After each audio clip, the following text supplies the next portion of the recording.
రోహిణి కార్తె వేలవుతున్నా ఇంకా ధాన్యం పూర్తి కాలేదని రైతుల ఆవేదనను కేసీఆర్ గుర్తించాలని కాంగ్రెస్ నేత ఎమ్మెల్సీ జీవన్ రెడ్డి డిమాండ్ చేశారు.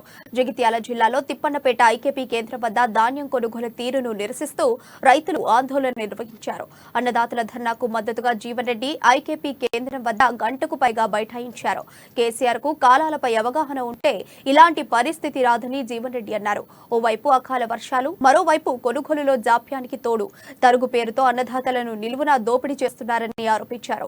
ఇప్పటికే రైతు బంధు పేరుతో రైతులకు కల్పించిన రాయితీలు, సౌకర్యాలు దూరం చేశారని, ఆపై కొనుగోలు తీరుతో ఇబ్బందులకు గురి చేయవద్దని వారు డిమాండ్ చేశారు.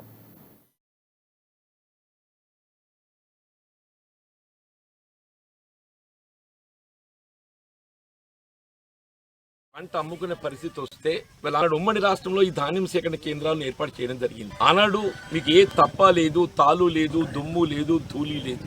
వీళ్ళ కళ్ళం కాడ కాంట పెట్టే విధంగా ఆనాడు కేవలం 16 రూపాయలు హమాలి ఛార్జ్ ఉంటే 11 రూపాయలు ప్రభుత్వం పంట ధాన్యాన్ని విక్రయించుకునే పరిస్థితి. ఒకసారి ధాన్యం కళ్ళానికి చేరిందని చెప్పంటే మళ్ళీ అది డబ్బులు ఖాతాలో పడేంత వరకు అసలు వస్తాయా రావా, ఏమై తూకం వేసిన తర్వాత కూడా ఏదైతుందో కట్టింగ్ అని చెప్పి అంటారు. తూకం వేసిన తర్వాత తూకం వేసి అప్పుడే ఏదైతుందో 1 కిలో అదనంగా పెడతారు.